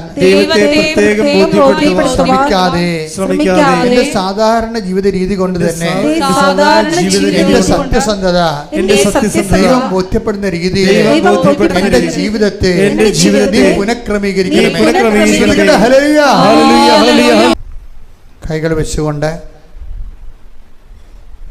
അച്ഛൻ പറയുന്ന വിശ്വാസ പ്രഖ്യാപനങ്ങൾ ചെയ്യുക. കർത്താവായ ദൈവമേ, എന്റെ രോഗമുള്ളിടത്തും എന്നോട് പ്രാർത്ഥനാ സഹായം ആവശ്യപ്പെട്ടുള്ളവരുടെ രോഗസൗഖ്യത്തിനായും ഞാൻ പ്രാർത്ഥിക്കുന്നു. കർത്താവേ, നിന്റെ തിരുമുറുവാർന്ന വലതുകര ആണ് എന്റെ രോഗസ്ഥലങ്ങളിലെ വിശ്വസിച്ചുകൊണ്ട് പ്രഖ്യാപിച്ചുകൊണ്ട് നിന്റെ നാമത്തിൽ പ്രാർത്ഥിക്കുന്നു. അമ്മേ പരിശുദ്ധമ്മേ, കൃപാസനം അൾത്താറേ, ജീവനോടെ പ്രത്യക്ഷപ്പെട്ട പരിശുദ്ധ അമ്മയുടെ മാധ്യസ്ഥത്തിലെ യേശുവിന്റെ നാമത്തിലെ മാരക രോഗങ്ങളെ യേശു നാമത്തിലെ മാറിപ്പോകട്ടെ. ഈ ആഴ്ചയിൽ എൻ്റെ വിഷയത്തിന് വേണ്ടി ദൈവിക തീരുമാനം ഉണ്ടാകും. ഞാൻ ഉടമ്പടി സത്യസന്ധമായ ദൈവത്തിന് ബോധ്യപ്പെടുന്ന രീതിയിൽ എൻ്റെ ജീവിതം ക്രമീകരിക്കാൻ പോകുന്നു എന്നുള്ള പ്രതിജ്ഞയോടുകൂടി എൻ്റെ മക്കൾ ഇപ്പോൾ ഓർക്കുക. നിങ്ങളുടെ ജപ്തികൾ, നിങ്ങളുടെ മക്കളുടെ വിസ തടസ്സങ്ങൾ, നിങ്ങൾക്ക് പരീക്ഷ എഴുതിയിട്ടുണ്ട് പക്ഷേ നല്ല റിസൾട്ടിന് വേണ്ടി പ്രതീക്ഷിക്കുന്നവരെ, പുതുതായിട്ട് PSC പരീക്ഷ പോലെയുള്ള പരീക്ഷകൾ എഴുതാൻ പോകുന്നവർ, പുതിയ ടെസ്റ്റുകൾ എഴുതാൻ പോകുന്നവർ, സ്ഥലം വിൽക്കാനുള്ളവർ, വിൽക്കാൻ പറ്റാതെ കുടുങ്ങിപ്പോയവർ, കേസ് അകപ്പെട്ടവർ, ജീവിത പങ്കാളി പിരിഞ്ഞു പോയവർ, ഒരുമിച്ച് ജീവിക്കാൻ ആഗ്രഹിക്കുന്നവർ, വീടില്ലാത്തവർ, വഴിയില്ലാത്തവർ, അതുപോലെ തന്നെ ഓരോ കാര്യങ്ങൾക്ക് വേണ്ടി ആഗ്രഹിച്ചിട്ട് ഒരു നടക്കാതെ അകന്നു പോകുന്നവർ, ജീവിതം വളരെ മോശമായ രീതിയിൽ ഒരു വളർച്ചയുമില്ലാതെ വളർച്ച മുരടിച്ച് കിടക്കുന്നവർ, ഈ നിമിഷം കർത്താവ് വിടുതൽ പ്രാപിക്കുന്ന സമയമാണ്. കർത്താവിൻ്റെ തിരുമുറുവാർന്ന വലതുകരത്താൽ കർത്താവെ നിൻ്റെ വിശുദ്ധ പൗരോഹിത്യത്തെ മഹത്വപ്പെടുത്തണമേ. കർത്താവെ സ്തുതിക്കട്ടെ.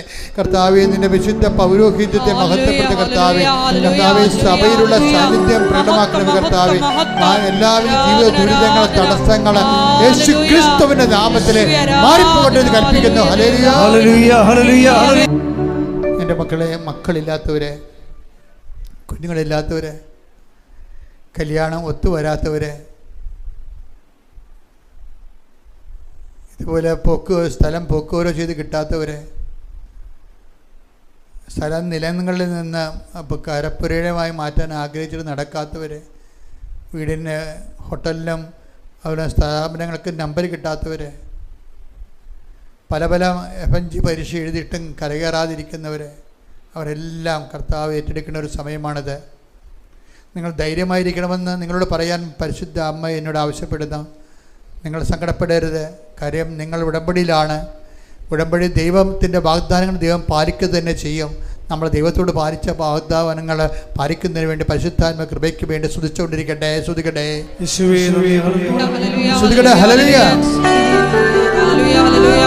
കർത്താവിന്റെ ഉന്നതമായ നാമത്തിൽ 40 വർഷം അർപ്പിച്ച കൃപാന്റെ യോഗ്യതയാൽ കൃപാസമർത്താരെ ജീവനോടെ പ്രത്യക്ഷപ്പെട്ട മാതാവിന്റെ മധ്യസ്ഥത്തിലെ നിന്റെ ജീവിത കണ്ണുനീരുകളെ കർത്താവ് ഈ നിമിഷം തുടച്ചു മാറ്റട്ടെ. സ്തുതിക്കട്ടെ.